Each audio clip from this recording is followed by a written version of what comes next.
Hi, everyone. Welcome to another edition of the All Access podcast. Great to be here on a not so beautiful Friday afternoon. It's kind of a dreary day in New York City, but it's actually a very, very exciting time. New year, lots of exciting developments in the blockchain space. I think 2022 was the year when we had some of the highest highs and some of the lowest lows. And it's the process for cleaning out the lowest of the lows is in motion. It has nothing to do with us. Some of the custodians, centralized custodians, did screw up badly, and the system is going to clear them out. Looking forward from where we are, there's so much to discuss and so many great things to talk about. So let's jump in and start taking a look at where we are. The big news of the week was this partnership between Ava Labs and Amazon Web Services. Amazon Web Services requires no introduction. You know what it is. And what they decided to do was to come to us, and they said, we would love to partner with you to scale blockchain solutions for anybody who might want to deploy a blockchain solution. And they said, look, you guys have the kind of technology that we understand and the kind of technology that we think is going to create a large market, and we would like to be partnered with you. There have been other AWS partnerships. There have been other chains that went out, and they did this. It's like a trick. You can do this at any time. Some chain, some project goes out and then pays someone, and then somebody or whoever it might be to use their system, and then says these people are partnered with us. Well, really, you are a client of them.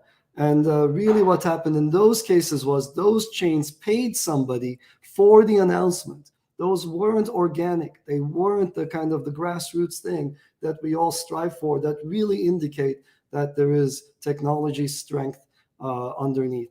So this is different from these grandfathers' AWS announcements. This was a case of AWS coming to Ava Labs and saying, we would like to partner with you as you guys launch these subnets. We would like to be one of the hosting providers. This is coming on the heels of the Alibaba announcement.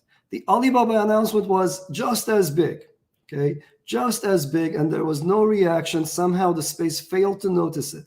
Maybe we are to blame for not building it as highly as we could, or what have you, or maybe not getting the word out. But whatever happened there, for reasons I don't understand and for reasons I can never guess the market, the market did not react to those news, even though that was a huge deal as well. And now you have at least two big cloud providers, and many more actually, highly interested in supporting subnets to come. So this is really, really important. And AWS is one of the most technically savvy groups out there. So you know this because of the technology they've built over the years. You know this because of the technology that we know is powering most of the internet services we run. So with subnets serving as app chains, with subnets serving as the infrastructure for specific blockchain solutions, there will necessarily be a marketplace for validators. We talked about this before. I think if you go back 4 or 5 episodes of All Access, maybe slightly more, you'll hear me talking about these striated services for validation. Validators today are fairly homogeneous. They all provide the same kind of service. There will be a day, not too distant from now, when different kinds of nodes are required for different kinds of validation. And we're moving towards that. Internally, we have a lot of discussion about the validator marketplace, and at the root of it all lies a node with a particular network vantage point, with a particular network presence, with a particular network location. And you got to have enough of these for your system to be decentralized. So what Amazon is saying here is, for anybody who wants to launch their chain, we are super happy to provide the infrastructure for those validation services. And they are second in line, it turns out, after Alibaba, which is, again, a huge cloud provider. And there are others also in the pipeline of interested parties here who want to support validation on these subnets. So the subnet vision is here. It works, and people who are tech savvy, people who are interested in the here and now, and people who are not selling you dreams that are going to come and happen when a whole lot of things are resolved in umpteen years to come. So techies who know how to build things right now, they know where the action is. and they're coming to us to partake in that universe that we've created. So I'm super excited about this. One of the things that's happening here is they already have this Activate project where they would provide credits to people who are doing worthy startups that needed AWS time. So now they're combining that with this investment and partnership, such that people who are launching subnets get a whole bunch of AWS hours for their validators so that they can participate in the network. At this point, let me also address one issue that came up in the comments. It comes up in the comments. This does not mean that all of the nodes of a subnet are going to be hosted on AWS. That need not happen. It can if you want to. If you want that to happen, maybe perhaps you're a government entity and you want to have a whole bunch of nodes. You want to have a very resilient infrastructure, but they all have to be on a government-vetted platform. AWS has that platform, and so you can do that if you wanted to. But this doesn't mean that subnets will all be hosted on AWS. To the contrary, these guys are one out of two major ones that have been publicly announced so far, and there are many others that haven't been publicly announced but are actually operationally supporting Avalanche services behind the scenes. So there are many hosting providers, there are many node providers. You could use any one of them. So in fact, if we look, a bunch of the nodes, a bunch of the validators for the Avalanche C chain are on AWS, but the percent that's on AWS is, I think it's something like 12% or something. And given how widespread and around the globe AWS is, how many nodes they have in how many different availability zones, how decoupled those failures are from each other, that's actually a pretty good number. Ethereum 2 has about 30+% on AWS of their validators. So we're far more decentralized than any other network out there. And in the same sense, if you are building a subnet for your own purposes and you do want it to be decentralized, well, now you have AWS at your disposal and you can use it to your heart's content. You can use it none at all, or you can use it to take advantage of I think they have 4,000 data centers, 400 different, 480 or so availability zones, if I'm not mistaken. I'm rattling these numbers off the top of my head. So if you want to use any of those, now it's accessible to you. And in addition, you can use Alibaba. In addition, you can use any other service. And for the C chain, a lot of people are dialing in from home, using their own computers. So whatever makes sense for you, we provide to you the most flexible infrastructure for blockchain solutions. Okay, so that's that, and let me take a breather for a second. I'm struggling today a little bit, so I had a little bit of a fever yesterday, so I'm not going to be able to go the full hour today. We'll do a short podcast today, but let me go on to the second thing that really got me excited, and it's this announcement involving TOGG. I bet you most of you who are listening to me talk today haven't heard of TOGG. But you've heard of Tesla. You've heard of the various different Tesla competitors. This is one of them. Okay, so this is not as advanced as Tesla. These guys are not trying to do full self-service, whatever it is, full self-driving. They're not trying to do FSD. They don't have that. But what they do have is a very affordable, super high-tech EV vehicle, electric vehicle. So I had the pleasure to actually visit their facilities that are supremely under wraps, and I can't show you too many pictures from there. I wish I could. It was one of the most mind-blowing exercises. Last time I went to a car factory was, I guess many years ago, was when I was in high school, and I saw a standard traditional sort of Ford Model T style conveyor belt, and people working on, putting the chassis together, then putting the tires on the chassis, then plonking down the top of the car on top. Then, I guess at some point the whole thing gets dipped in paint and then gets put on. So in any case, I ended up watching that happen a bunch of years ago. And now I got a chance to talk to the TOGG team. Actually, we've been talking to them for some time now, but I got a chance to talk to them about their almost finished product. And I got a chance to play with it, and I got a chance to freaking ride it. And it was amazing. And I want to tell you a little bit about it. I'm really excited about this. So first of all, I'm supposed to not call it a car. They call it a mobility platform.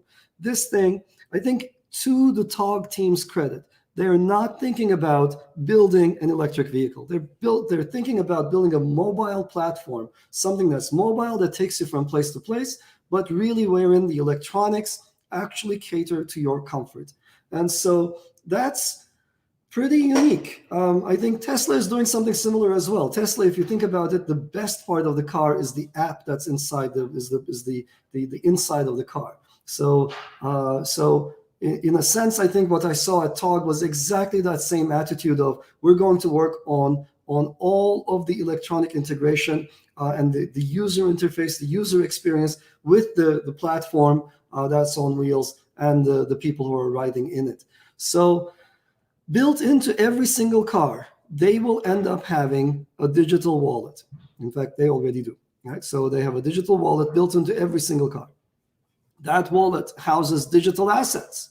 And it could be what are the types of digital assets that these people envision. So I'm supposed to be a little careful here because some things are announced and some things are not.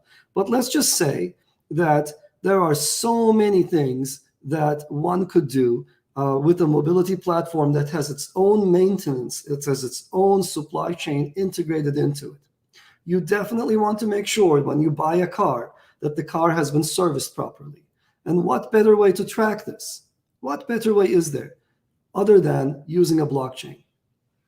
Everything else is subject to all sorts of hokey questions. You have to go on websites, etc. So you don't need any of this. If the platform maintains its own maintenance records, it's not very hard at all. It's just a bunch of signatures whenever it goes in for a checkup. Who would not want to make sure that every single cell that makes up the core of an electric vehicle is actually coming from a vetted manufacturer? I'm sure we've all seen these videos of people going on fire, their pockets exploding from badly designed batteries. You definitely don't want something like that happening with any electric platform. And certainly, whenever anything is going into a car that houses our loved ones, we want to make sure that they're coming from a validated, vetted supply line. So that is entirely possible if you have the right infrastructure. Also, who would not want to be able to just breeze through bridges, tolls, etc., and do automatic payments? And going a little bit fancy, who would not want to sit inside the car? And you know how people love to pimp their cars up. Who would not want to show off their NFTs? I know I would love to show off my NFTs. It's a unique interior. At the moment, something that I own and nobody else does just pops up on the inside of my car. It's just such a cool concept. And when you see it all come together, it's just such a delight to see. And what else is there to say? It's just amazing to see. Now, to make it all happen, of course, you need a digital wallet. And the TOGG Avalanche partnership has been public for some time now. And now I got a chance to see the actual car. So on the left in that picture, you see me outside of the TOGG headquarters. And then the headquarters are not the same place as the manufacturing facility. On the right, you see me at the exit point of the manufacturing facility, the so to speak, the assembly line. Now, it's not an assembly line. It's amazing, and I can't share pictures of the inside with you. But I don't know what I expected. I think I was still anchored at my, with my ancient view of how cars get put together. This thing is all robots with a whole bunch of super smart clamping technology, so that all of the tolerances are super tight. There is no assembly line. There are cells of robots. Humans are not involved in any of the construction. These robots just take these huge pieces and they fling them onto, just through the sky into another cell. There are a couple of areas that kind of could be called an assembly line, perhaps, because some of the car parts are, they travel in the ceiling and then they get plunked down into these very smart clamps that ensure all these tight fittings. And then there's a whole bunch of welder robots. There were sparks flying. It was an amazing sight. And here you see me at the very end. I think this is the area, the zone, right after the final checkup. There were a couple of people doing the final checkup behind us. Maybe you can see them. Yeah, you can see them in the back there. That's where they're checking out the final issues with the final cars. It's been wonderful to see this, and this is exactly what you would expect to have happen as we have more adoption. Every single device should be connected to a blockchain. There is no reason why not. It's so cheap. You can get a full computer of the kind that we spent our lives on back in the 90s for $4.40, right? There are these tiny devices. Everything is going to be incredibly smart as we move on. And but the coordination, the rendezvous, the connection between devices and our lives is very difficult. Well, this thing makes it super easy. It's embedded into the car. You don't even think about it. You jump in. I don't even know that I don't think we pressed the button to get started even. There's no start notion. And then NFTs are getting displayed left and right. And we did some speed in a test course. I had never ridden a car in a test course before. It was so fun. And as you would expect from an electric vehicle, this thing zips like crazy, goes from 0 to whatever in no time at all. And then we went over some bumps and humps and so forth, and some water. It was fantastic. So this is the shape of the future to come. These devices will be connected, and they will need to be on their own chain because you want to definitely shield them from fee activity and load activity. And we are the chain where this thing can happen. And through our partnership with TOGG, this is an exemplar of what we can do. So we wanted to show the world how these subnets could work for them. And all these tech-savvy firms are, to the extent that they understand the tech, as soon as we talk to them, they're like, yes, this is exactly what we needed from blockchains. And then they come on to us. So fantastic to see this. Can't wait for the auction, I guess, of the cars that are, I think the first some number of cars are going to be special. And then there's going to be production at some point. I don't know what's public knowledge, what's not, so I'm going to keep my mouth shut. But I'm super thrilled about what's to come. That red color, though, is just insane. Not that I'm partial to red, but I am. So red coin with a red car back there looks fantastic. And that's the CEO of TOGG on my right, on my left in that picture. So anyhow, it was great. If you ever get a chance to drive an electric vehicle on any course, try it out. It's really fun. I've driven a Tesla, of course, and this thing is, in terms of zip, it's right up there. And in terms of internal looks and whatever else, way better than the Tesla. In terms of those tolerances, I forget the official name of it, how the panels come together and so on. It was so on point. It was so amazing. I was blown away. So thrilled about the whole thing. Okay, maybe let's also do this. I've been doing this thread called "This Is Why We Crypto." It's kind of important in the aftermath of bad actors to remind ourselves why we're here. We're not here because Sam was going to make us money. We didn't get into this space because we believed some geeky guy with a bad haircut who's unable to tie his shoes is going to represent us. He wasn't representing us. He was in it for himself. He was in it for the paper gains, and he tried to get real money out against the paper gains. That was his game, it turns out. And he ended up skewing the whole market. He ended up pumping some coins up and pumping down depressing a whole bunch of other systems. He created a huge systemic imbalance in this space, and he ended up damaging a lot of the things that we did. But screw him, essentially, and screw the people like him who try to exploit a space like this that's growing so fast. This will happen. You remember in the 90s when the internet was growing, there were all kinds of shysters. So, just think about all the people who sold crappy routers to various schools. Just go to your school board. In the 90s, a lot of their budget went to bad networking equipment. So a lot of that .com boom ended up going to people who took some crappy devices from China, rebranded them, and sold them in to various government agencies. So people like this will always happen. But it's important to remind each other why we're here. We didn't get into this space because of, boy wonders, okay? They're not going to be able to see us through. And this particular one turned out to be completely full of malfeasance. But in general, we got into this space because of principles. They go beyond any one person. And here is a reminder. 3 days ago, I believe Tuesday, 2 days ago, 3 days ago, all of the flights, domestic flights in the US were grounded, all of them.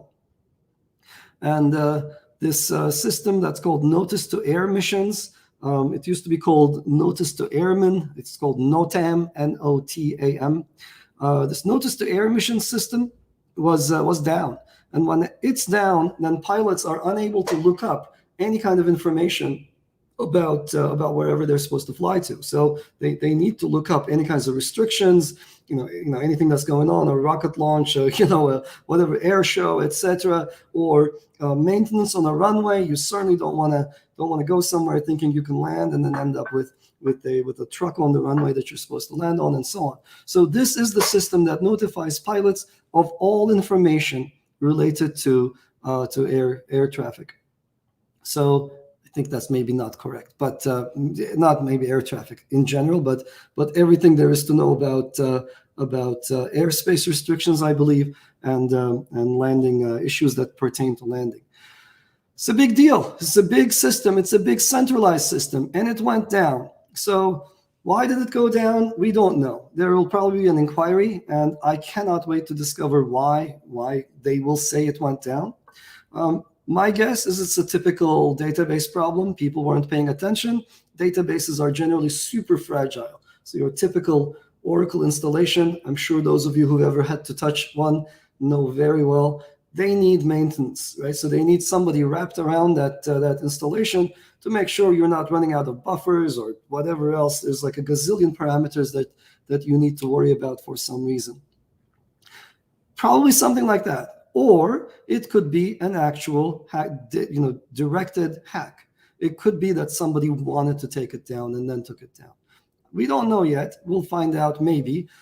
If it's the latter, I don't know that we will find out, right? It's an issue of national security, and it might well be kept under covers, and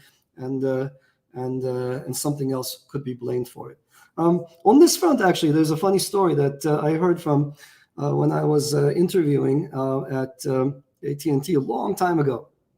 And one of their sysadmins said something like, every good sysadmin has a refrigerator in their data center where they keep a dead squirrel. And I was like, what the heck are you talking about? Well, he said, when you screw up and the data center goes down, you need something to blame it on. And that's when you pull out the dead squirrel and you say, well, this thing chewed through some cables. Meanwhile, all along, it was a software problem. Right? In any case, it doesn't matter what the root cause of this issue was.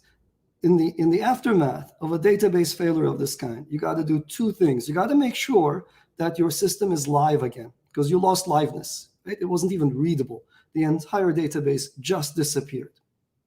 So that's bad. And second, you got to make sure that you ensure safety. That is, all the data that used to be there or needs to be there is actually there. So if you think you wrote a particular entry that says, do not go through, whatever it is, Central Florida at this time, well, then that record needs to be there, because otherwise you'll have planes entering into restricted airspace. So clearly, this job is actually kind of difficult. And if you have a centralized system of this kind, then it's actually very, very difficult to, one, keep it live, two, make sure that it's safe. So liveness, how am I so confident that I can say it's very hard to keep it live? Well, I'm so confident because clearly the best of the best can't keep it live. This is the FAA. They have one job, maintain this system. They have no shortage of people wrapped around that Oracle installation or what have you, whatever that might be behind the scenes. And yet this thing went down. So maintaining liveness was hard. And then when it came back up, it didn't just come back up, because once it came back up, then it had to be actually checked to make sure that everything that was supposed to be in that database is in that database. And this is where blockchains shine. So unlike a traditional database, which just holds the data and you trust the database because you trust the operator of the database, a blockchain is a database that provides integrity by its very nature.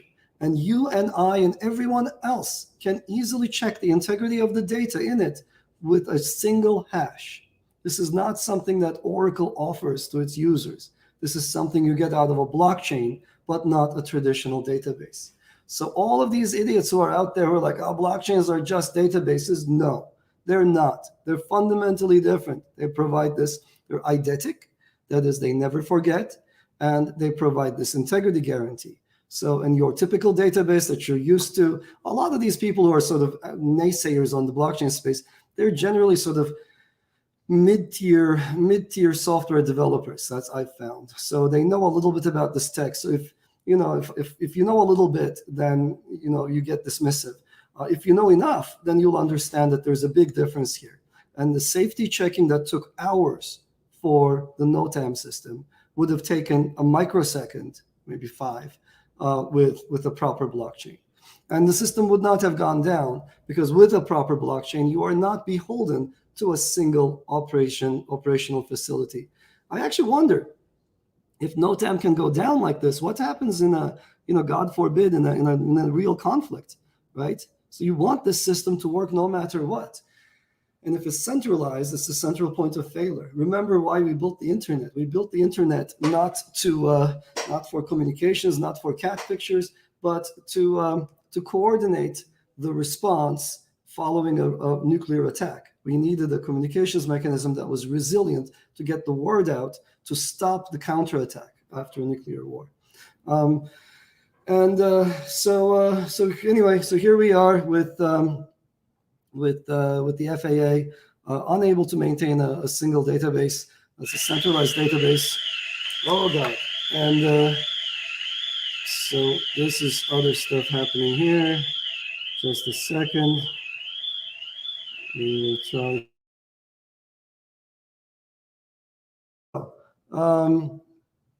So FAA was unable to maintain its centralized database, and a blockchain would have easily solved this problem. And okay, speaking of other reasons for why you might want a blockchain, let me tell you of another one that I covered this week that comes from a piece of geography that's not very far from where I grew up. So here's the picture, and maybe this resonates with you, maybe it doesn't, but there are lots and lots of people in the world who cannot, by the nature of the events surrounding the history, etc., cannot trust their government. That is, you can wake up one day and you discover that somebody has taken control of the banks and frozen all your assets. And this happens to people all the time. I'm sure, 1000% sure, that most of you, if you go back 3 generations in your family, so people you could have talked to, people you probably did talk to, in the last few generations, most people, most families have some kind of a forced migration event. My family did. I know that a lot of other people's families did. So one day you wake up and the people that you thought were your nice neighbors have turned on you and you're being forced out. And the wealth you had in a bank is no longer your wealth. The records that you thought protected you are not your records. And you wish you could go back and take the assets with you, but a lot of these assets are not movable. And then suddenly you find yourself walking for days, perhaps, and then starting a new life from essentially scratch. That's certainly what happened to my people, and I'm sure this resonates with a huge number of you. This happens to humans all the time. And I know that you wish, and I wish, and I know that my grandparents wished that they could take their assets on a little USB stick. And let me tell you about what happened in Cyprus. So 2013, 10 years ago, if you had a checking or savings account at the Cyprus bank, then this exact situation happened to them. So essentially, they were bailing out the banking system to the tune of $13 billion. And but 13 billion wasn't enough to cover the whole. They needed about 20.5. And they decided that they would have a one-time tax on bank deposits to raise an additional 7.5 billion. So essentially, if you held a checking account or a savings account, depending on how much money you had in it, you ended up getting taxed at 6.75% or 9.9%. It's a 10% haircut, essentially. If you had more than 100,000 euro, got a 10% haircut. So this is it's an absolutely horrendous thing to do, right? So there's a whole bunch of things playing into this. Of course, this was targeted at the Russians who were keeping their money in Cyprus, etc., etc. But this could happen to anybody, anywhere, even the West. And I think we saw recently that we are not immune to all sorts of situations in the West, and a lot of things that are happening elsewhere don't just happen elsewhere. They end up, at least the shadow of those things ends up falling onto us as well. So if you have your assets in crypto, no one can take them from you. You just take them in your hand and you move with them. It's just a different ballgame. Those people who did not do this at FTX, they learned it the hard way. So your keys, your coins, and your coins are truly yours. No one can do a haircut. No one can open an account for you behind the scenes. No one can levy fees on you. There isn't a custodian that you're trusting. They're not bilking you dry, even as you sit on your cash, even as you think your cash is safe. None of that can happen. You truly can have self-custody. So that's sort of my spiel for the week. Let's maybe now kind of take a pause. Let me drink some tea, and then I'll try to take some questions, and then we'll call it a day, but we'll call it an early day today. Okay, let me scroll back.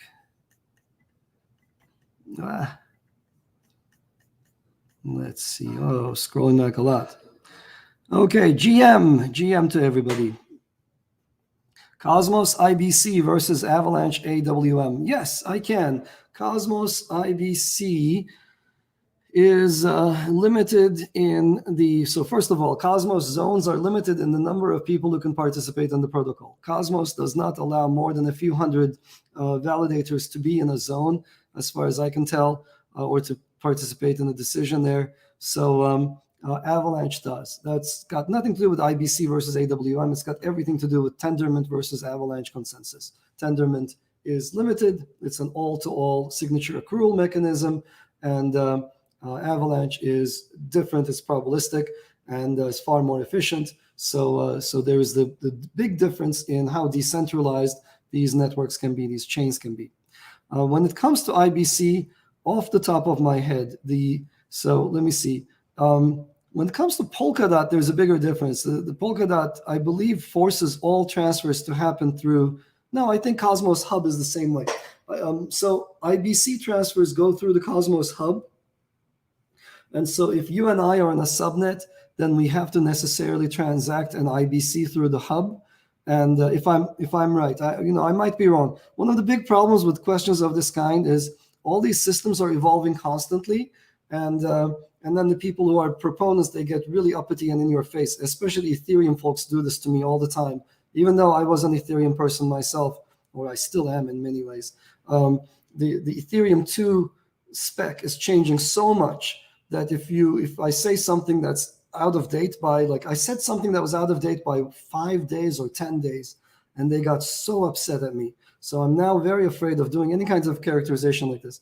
But I believe the Cosmos Hub is a centralized point of coordination for IBC, whereas Warp is truly peer-to-peer. So if I have a subnet, you have a subnet, we can do transfers between our two subnets without having to go through a third-party chain or an additional step. So that's a huge difference. So we can have private conversations, private transactions that are not exposed to the rest of the world if I do things through the AWM. And fees and so forth are not exposed. And so predictability is far higher and flexibility is far higher with the AWM approach and AWM architecture compared to the centralized IBC architecture for transfers. Often mention reducing the number of AVAX needed to validate. Yes, I would like that number to go down. What factors will go into deciding the new number required to create a node if it's ever changed? Oh, a lot of things will go into that. So that's a good question. So first of all, it's never a good idea to make drastic changes. So if we suddenly make that number, let's say 2 AVAX, then we might get so many new nodes that that it's dangerous to subject the network to new operating conditions in such a step function manner. So you want to slowly reach wherever you want to go to. So that's one. We don't want to make changes that are too big. Two, we need to discuss and have a community uptake on this issue. So the second issue is there's a lot of value to be accrued by people starting subnets. So, and all of those people need to validate the P chain. So so they need to put up some collateral for this for whatever they're doing on their subnet. So if you want value to accrue to AVAX, you want to keep the number a little bit high. If you want to increase the number of validators, you want to reduce the number required for validation. And that's sort of your U-shaped optimization curve. If you make, if you go to like 2 AVAX, then there can be gazillions of subnets, but they will hold down a small number of AVAX, and the amount of value accrual to the center, to AVAX holders, will be lower. So that's sort of the discussion to be had. And then there's also a discussion of, what is the level of decentralization we want to reach? So do we have enough right now? Would we like to have more validators? That's a conversation we need to have. And then the third and final thing is, does the community really accept a proposed change? So one thing I've learned over the years of observing various communities is even small seeming things can turn very divisive. And so I would like to ensure that whatever we do in essentially unison. So I don't mind, if something is technically sound, we should always do the technically sound thing. Among the technically sound things we could do, I don't mind, upsetting some small number of people, especially some small number of rich people, if it's going to end up helping sort of the regular users of the system. So, but that's just me, of course, it's just my voice. But in general, we definitely need to make sure that we don't divide ourselves and we don't piss anybody off with any economic decision we make. So so there is going to be, I think this year is going to be a wonderful year. I'm super excited about what's in store, and I think you're getting glimpses of what's happening in Avalanche. I think we got dragged down with Solana, even though we have nothing to do with them, other than we entered, we went public, or rather we went mainnet at around the same time. They're a little older than us, but people group us with them.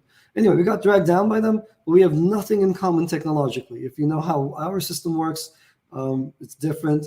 If you know our building philosophy in the Avalanche project, very different.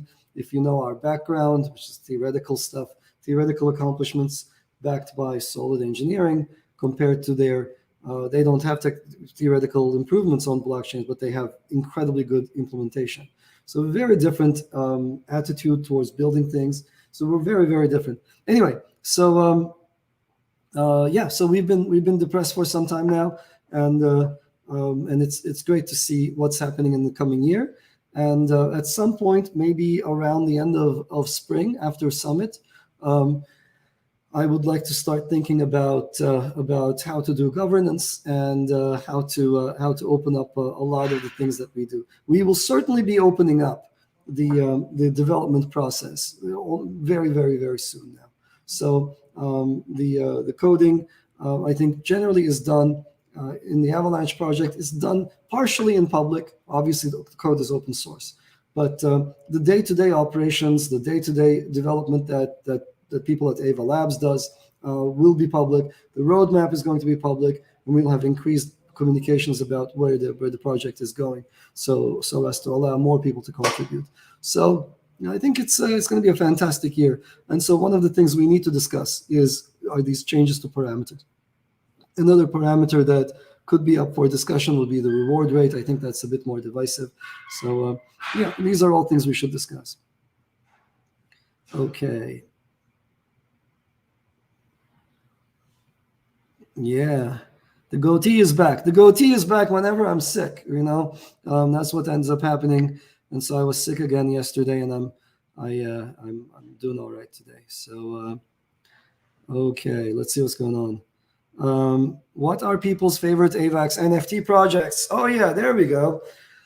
There are a bazillion of them, and I ended up, chickens and so on. Chicken guys are going to be here. They were trying to get me to say bok bok or what have you, and here's me saying bok bok.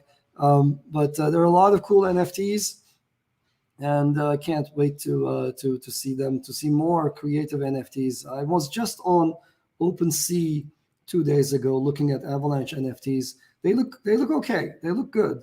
They look far better than certain other chains that are clearly wash trading. There's a chain out there.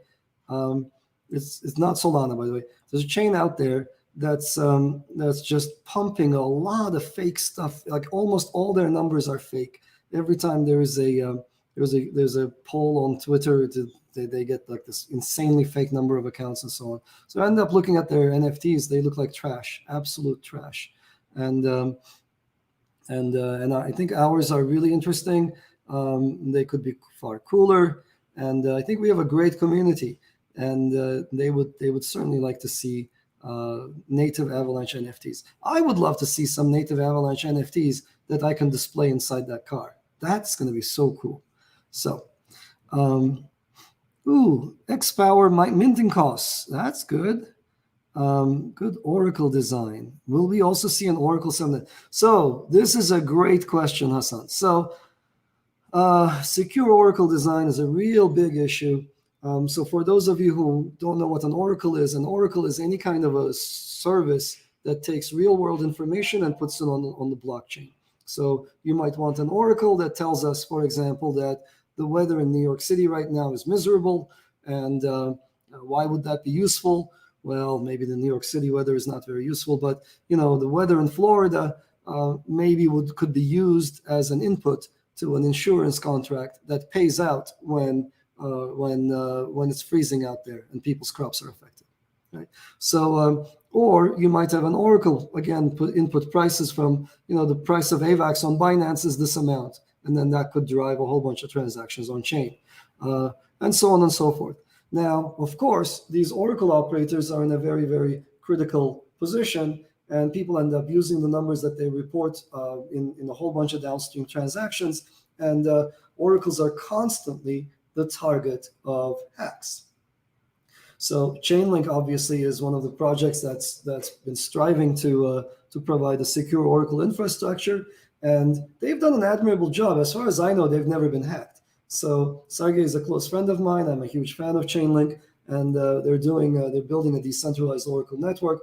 But the components that they run very competently, and a lot of DeFi on Avalanche as well as Ethereum runs on Chainlink oracles. I would love to see more oracles out there. So one of the things you want to do is ensure that the nodes that serve as oracles, the ones that run the Oracle service, are hack-proof. Now, what does that mean? Well, you got to employ a whole bunch of practices to make sure that people can't break into these nodes. So that's an art in and of itself. It's a big, big deal. And then the second thing you have to do, and this is the harder part, is you need to ensure that the Oracle operator cannot misbehave, because the Oracle operator will definitely one day, sooner or later, misbehave. It's just predetermined. There is not a single person on earth who will not be tempted, and there is not a single service on earth that will never fail in this manner. How do I know this? I just looked down the street at Wall Street, and these guys they just got, I think they got fairly sizable fines for manipulating Oracle prices, right? So all these firms, they couldn't just manipulate the price reported by the Oracle. They ended up doing funky things so that the Oracle would get misled for a short duration of time, and for a very short period of time, it would misreport the wrong price, and there was downstream effects that they took advantage of. So how do you do this? So the first one is just an art. It's just a huge series of checklists that you have to run through. You have to hire the best, etc. I know this very well because we do that at Alva Labs. The second one is a very difficult question, and there until recently there was no way absolutely no way one could protect against insider attacks. So if you came up with whatever it is, oracles, starting with your first letter of your name. So your oracles, let's say, were running on some oracle service. Your sysadmin would always have to be a trusted person. And he or she could one day come in and start, inserting bullshit price information and make a fortune downstream and then disappear on you. And that can and has happened in crypto, and it will happen. But and until recently, there was no way to protect against it. But now we have different technologies that can protect against this. Some of them developed at Cornell University. So in particular for oracles, you can use Intel SGX and similar trusted execution environments so that essentially what you can do is you run the oracle information in a trusted enclave, in a trusted, rather, let me just put it this way, in a certain special portion of your chip where it cannot be molested. Even the sysadmin who has access to every other part of the chip does not have access to inside the enclave. He or she cannot change register values. He or she cannot change memory information in memory. They can't read memory. So in essence, they can run the oracle as is. Your oracle service will run as is, or they can stop it, but they cannot induce it to miscompute or misreport a value. So for the first time ever, absolutely first time ever in our lives, since the dawn of the computing age, you can trust the output of a computation without having to trust of an arbitrary computation, arbitrary and very complicated computation, without having to trust the operator. So this is done with the help of these what we call TOGGs, trusted execution enclaves, and it's the same technology that we use for the Avalanche bridges. So the bridge from Ethereum to Avalanche and Bitcoin to Avalanche is secured in a similar manner. A sysadmin at Ava Labs cannot molest the bridge. They cannot touch the bridge funds. And that makes me sleep so well at night. Similarly, the Enclave.markets that we developed the technology for uses TOGGs behind the scene so that all kinds of things that Sam did at FTX cannot happen on Enclave.markets. No one can take the funds and disappear. And no one can take the funds and repurpose them. No one can force you to enter trades that you did not authorize. So its malfeasance is just written out of the code by construction. It's the fabric of that system prohibits those behaviors. You don't have to trust the guy. You don't have to, yeah, I have crappy hair too, but you don't have to trust me. I can tie my shoes. So I guess I don't meet the SAM criteria. So in any case, you don't have to find yourself a fake boy wonder and trust him. Instead, you can trust the hash of the code that's executing inside the enclave. So I would highly suggest that you take a look. This work was done at Cornell. It was licensed to Chainlink. There are some really fun papers. I think I have to remember the names of the people. Ari Jules is one of the co-authors of that paper. And so if you were to look at SGX Oracle's Ari Jules, Juels, then you would get the entire discussion on how to build trustworthy oracles. It's a really cool idea, and I highly suggest you look into it. Okay. We need some more deals to recover. Yeah, we all need some more deals to recover. That's guess what I'm working on a daily basis. Thank you. Those of you who think I'm an inspiration, great to hear that. I certainly find these discussions to be incredibly fun and very energizing even today. I thought I lost my voice, but it's really nice to be here with you guys. Let's see. Love what Avalanche has been doing for a while, going back to the Mexican state of Quintana Roo. Yes, we had a partnership with them, and they built some solutions for storing things on the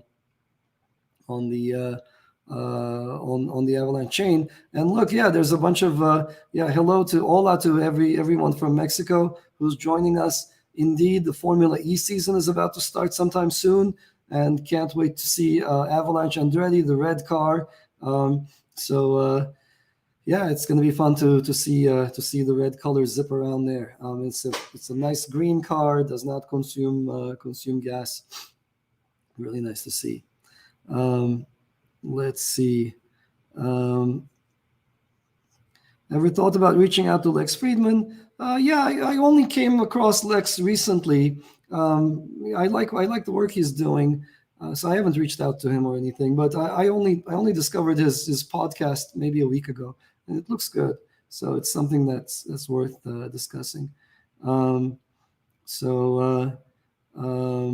Will there be any partnerships with eDevNet in Turkey? No, probably not. I've spoken to that office. We love them. We've done a lot of things closely with them. So in particular, we just had a joint hackathon maybe 2 months ago with the DDO. But we don't have a plan yet to do anything for eDevNet. It's working well enough, and so we don't have anything there. But there's certainly a lot of discussions between us and that office, the office behind that entire operation. So we like them. Let's see, and it's a very, very savvy office. Those of you who don't know, this is kind of surprising. In the U.S., we don't have any of these services by the government. But there are many countries out there. Turkey is at the forefront of them, where the government provides a lot of digital services for its citizens. So it provides almost nothing for us here in the U.S. But India, for example, has a very good record of citizenship. And Turkey has incredible records of citizenship, health, etc., etc. It's actually it's the best I've seen. And various European countries, they differ in terms of what they offer. I think a lot of countries end up buying these services from these consulting firms, and depending on which consulting firm and what technology they bought into, they ended up getting something crappy or something less crappy. But a couple of them developed their own, and those are the ones that stand out. So it's high time for the U.S. to provide, I would love to have, in addition to my social security number, I'd love to have a public-private key that's authenticated by the government. That would be kind of cool. It would enable a lot of other things. And there are many other things that the government could do for us in the digital realm that it doesn't do. So we've talked to the office in Turkey quite closely, and we've worked with them quite closely, but we don't have any plans at the moment to usurp what they've built. ETH maxis and ADA have been, I don't know, people hate on us every now and then, but it's okay. It's fine. It's part of, if they didn't hate on us, I would be worried. I think the Ethereum folks see us as a big threat, and they don't mind crappy solutions. They hail a crappy chain as they think it's okay, because deep down they're not threatened by it. They know that it's crap tech, and we're fundamentally different and better. And so they feel threatened by us. It's okay. It's just the maxis, and we've come to ignore them. But there is certainly the following effect that I see, which is there's a crypto establishment by now. It's been 10 years. And the crypto establishment is full of people of the first generation. And I was there with the first generation. I wasn't part of that, but I was there with the first generation. And the first generation sells you a bunch of hopes and dreams. And they play this game of forever holding a carrot in front of you. That's the game they play. And so they detest anybody who comes in with an actual dish, because the game was always, the carrot's always out of reach. So as to justify their today's valuations, and compared to what they can do with their tech, there's a big mismatch. And if you say, look, your thing is crap, or your vision as you discuss it is completely centralized, they're like, oh, no. In the future, it'll be decentralized after this tech comes along and that tech comes along. And so they sell you ideas like VRFs, verifiable random functions.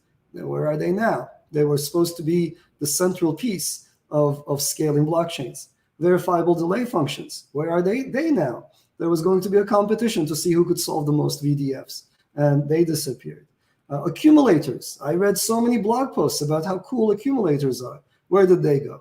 So there have been no shortage of dead ends. And every time there's a dead end, they go back and read some of these crypto conferences. They find a shiny new object, usually covered in moon math, and they serve that new moon math covered shiny object to the masses and say, look, when this thing is sorted out, it'll be the next big solution. ZK, this and that will be great. Will it be great? Sure. But I have read all of those crypto conferences. I read them going back further than these people have read, and I'm more up to date with it than they are. And I can tell you, and I've distilled the stuff that actually works today that is actually practical. We have an entirely different approach as a third generation blockchain. We're not going to be holding a carrot in front of you. For the longest time, I didn't even hold up a roadmap. Okay, the system is here, it works, it does what it says. That was our attitude. We deliver, we have a culture of delivery.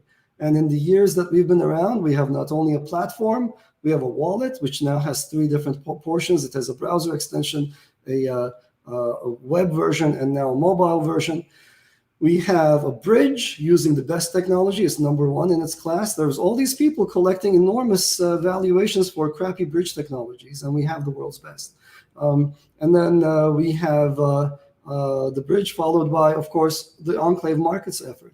So, we're, and of course, not to mention the Subnets effort. Subnets is a managed service. So we're in here doing the technological development. Of course, there will be people who don't like this because they play a fundamentally different game, and our game is a threat to what they're doing.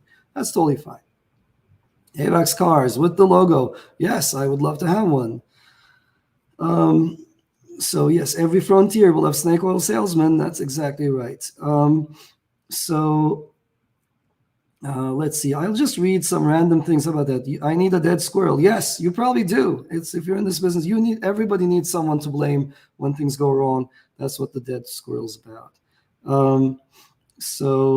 Let's see. Mad Skulls NFTs. Oh yeah, I like those. I think I have one. They're cool. So Chad Doge Supers. Okay, that's cool. ChatGPT. No, we don't have a future collaboration plan with ChatGPT, but that's an interesting direction. I've played with ChatGPT extensively, and it's kind of like a high school counselor or something. Every question I asked, it said it was. I guess I was asking things that was on the boundaries of acceptable or whatnot, but it kept giving me these like super refined answers and wouldn't veer off into anything questionable or sensitive. Just sounded like a high school counselor. And I was like, well, I just kind of generally don't want to talk to my high school counselor anymore. It's really cool though. That technology is very cool, and I would love to do something with it. I just don't know what yet. If you have ideas, DM me or message me or email me. I'd love to hear it. Polygon supply, yeah, I think they gave a lot of coins around, and they're under lockup, and those lockups are opening up, so there's going to be some fun stuff there. Oh, you live in Cyprus. Yeah, be your own bank. So you know exactly how this works. Can we stake in Core Wallet? No, not yet, but that's coming, and that's the next item on the Core Wallet team's to-do list. So thank you for the congratulations. Thank you. It is a big step. Let's see. Is it possible to stop the Avalanche blockchain externally or internally? No, it is not. So it should not be possible to do either of those things, and it is not possible to do either of those things. It's yeah. So I kind of wish it was possible. It would simplify our lives every now and then. So yeah. So but no, we've never had to do any of those things, and we've never had to do a patch or whatnot that changed the chain state. Does it run forever like Bitcoin? Yes, as long as applications and the validators are working. Yes, absolutely. It runs forever. Block production is meant to run forever, and as long as the validators are working. Applications on top, we give no guarantees about what the applications do. They themselves can work forever if they want to. They can get stuck if they have a bug. That's beyond us. Should we raise expectations for the roadmap? I don't know. No, don't raise expectations. Expect nothing, and then we'll deliver more than what you expected. So about that. Any book recommendations related to crypto? No, not off the top of my head, but I would say Matt Leising's book is great. It's about Ethereum, the early days of Ethereum and the DAO hack, and thoroughly enjoyed reading it. I would say, let's see, there are a couple of others. There's another book. I forget the names of it. So, when these things come up off the top of my head, I'm terrible at recalling names. So there's another DAO book by my friend whose name escapes me, and now I'm gonna get roasted afterwards. I can't remember her name now, but there are two DAO books. They're really good. They're both good. If you are interested on the technical side of things, there is an online book. It's very Bitcoin oriented because all academics, they're typically copycats and they typically trail. So they trailed Bitcoin and then became very Bitcoin centric. But if you want to take a look at Andrew Miller and Friends' book, it's online. So just look for Andrew Miller Cryptocurrency Ed Felton book. That book is good. It has a very heavy Bitcoin focus, but it's worth a read if you're interested in the tech side of things. Am I Satoshi? No, I'm not Satoshi. Would I tell you if I were? No, but I'm not Satoshi. Yeah, Blockfather. Some people call me Blockfather. And I have a mug that has a cool picture of me, and Al Pacino is I'm a huge fan of Al Pacino. So yeah, I was around way before many other people in the blockchain space. What do I think of atomic composability? I think it's wonderful for when you need atomicity and terrible for when you don't want atomicity. And you typically, well, it depends, but typically you don't want atomicity. So if you're in the business of high capacity applications, so high throughput applications, then you don't want atomicity.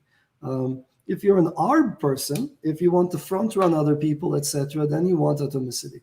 So it's going to be a really funny game, and the debate online is going to be shaped by these MEV extractors who really will force you to, or will ask you to have atomicity, and but most real people will not need it, but they'll be silent and quiet, and so systems that are designed by sort of collective discussion will get skewed by people who have financial incentives. And I'm very, very concerned that the Ethereum community is getting dragged into an extreme direction by MEV extractors. So MEV extractors will tell you that you need this, and you really need to sort of look at what you're doing and say, do I really need it? They tell me I do, but do I? So, okay, I'm going to stop sometime soon. Yes, so Vladimir is asking a very good question. AWM could end up being a great incentive for subnets to have more validators. Absolutely. And in general, every subnet should have a large number of validators. That's why you trust them.